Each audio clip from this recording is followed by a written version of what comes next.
Good morning and welcome to the European Session Brief. We're on Wednesday the 10th of May 2023. Let's have a look at some of the latest market headlines on this Wednesday morning, especially those coming out of Europe, if anything.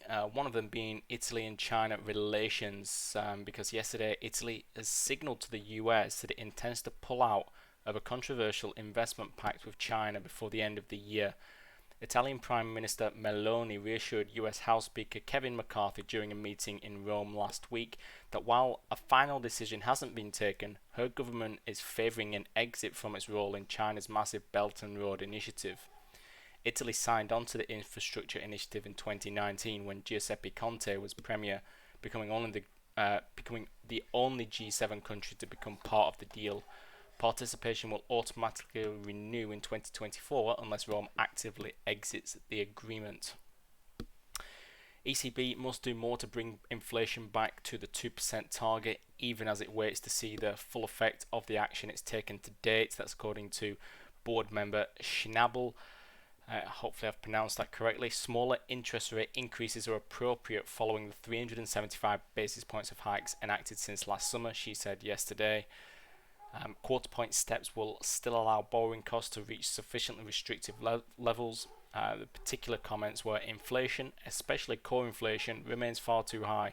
We'll raise interest rates with full determination until there are signs that core inflation is also falling on a sustained basis. There wasn't really much reaction in the euro to some pretty hawkish comments, it must be said.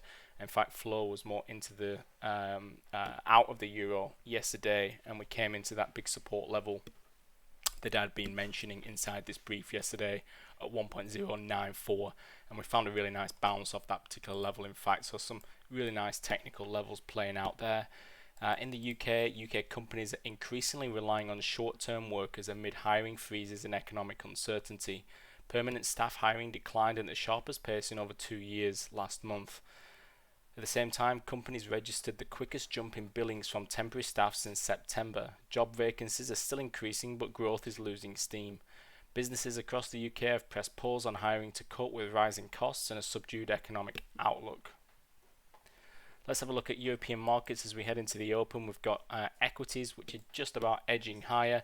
Traders monitoring the debt ceiling talks in the US ahead of the US's CPI release today. Let's see if that's a livener for markets. Been pretty quiet start to the week, particularly in equities.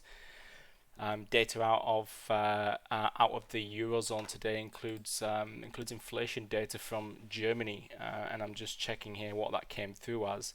And we can see here year on year it came through as expected at 7.2%. Previous was 7.4%, so that is showing a decline in inflation in Germany. The month on month coming through as expected at 0.4% as well. So some promising data there out of Germany as far as CPI goes. Let's see if the US follows suit today and we come through at or below expectation. You might see a bounce in this euro from there, given the trajectory of the ECB versus the Fed. You'd got to be favouring that some euro longs, especially at this major support level here after finding that bounce. So if we come through as expected on the inflation print or below, I'd be looking into flow out of the US dollar. Of course, that's going to be favouring the euro. We've also found some pretty key support at this level, so it looks a nice place to take some longs on the table, put some longs on the table, I should say. As for the cable, we have just hit a bit of a roadblock at 126.45, major multi-year resistance level this one, or it has been support in the past. I'll just highlight that. You're starting to see a few of these longer wicks, which I did warn about, because if we keep getting these wicks to the upside, maybe not the largest one yesterday, but the previous ones we had, broken above, closed below. If we get a few more of them, then turning point is among us, and a move back down into 125.25 at least for a retrace could be on the cards. Like I mentioned, the FTSE and the DAX are both really quiet ahead of the open. FTSE just giving back Friday's gains yesterday as we reopened following a public holiday on Monday in the UK. But that's pretty much it, guys. I'm not going to keep talking if there's not too much else to discuss at this point. Anything else, I'll be inside the chat room. Thanks everyone for listening, and all the best with your trading. Bye for now.